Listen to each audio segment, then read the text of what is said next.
Penguin Random House Audio presents 100,000 Worlds by Bob Proehl. Read for you by MacLeod Andrews. He told the man that in America it was nonsense to invent a country. What they ought to do was invent a planet. Jorge Luis Borges, Tlon Ucbar Orbis Tertius. People who are lonely, people left alone, sit talking nonsense to the air, imagining beautiful systems dying, old fixed orders spiraling apart. Tony Kushner, Angels in America, Millennium Approaches. They bypassed the death of their reality by becoming fictional in ours. Grant Morrison, Flex Mentallo, Man of Muscle Mystery. Part 1. The Golden Age. I'd be writing a story for Kirby, and Steve Ditko would walk in and say, "Hey, I need some work now." And I'd say, "I can't give it to you now, Steve. I'm finishing Kirby's." But we couldn't afford to keep Steve waiting, because time is money. So I'd have to say, "Look, Steve, I can't write a script for you now, but here's the plot we'll use for the next Spider-Man. Go home and draw anything you want, as long as it's something like this, and I'll put the copy in later."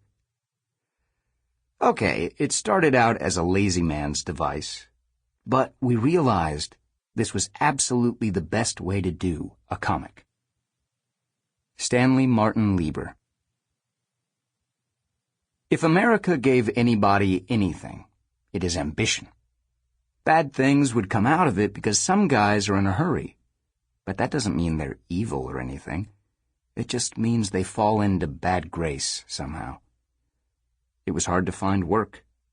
A friend of mine was going to go out to get a job because his mother told him to get a job, so he said, "I'll go out and draw pictures, and they'll pay me for them." And his mother said, "No son of mine will become an artist. You'll sit around with berets in Greenwich Village and talk to loose women." Of course, mothers were very conventional. Everything was very conventional. Jacob Kurtzberg.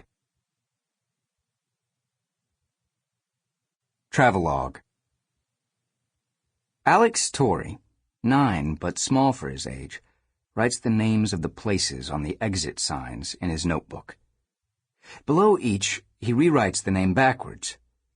He reads them aloud, quietly, so his mother can't hear him over the radio. Collections of random syllables, impossible strings of consonants.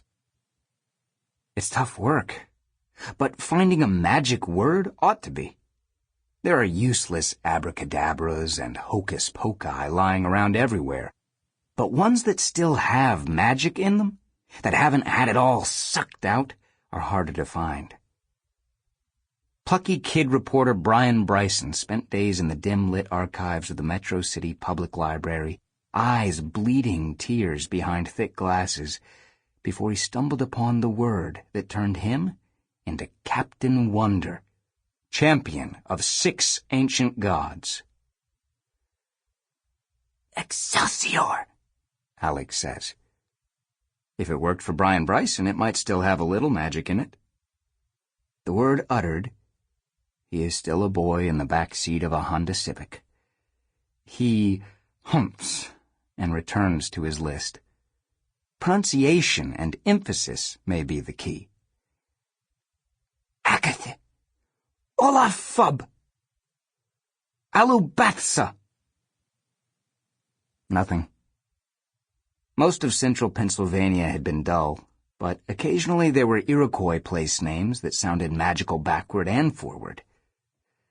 Alex chewed them like gum that refused to lose its flavor, then asterisked them in his notebook as worthy of further investigation.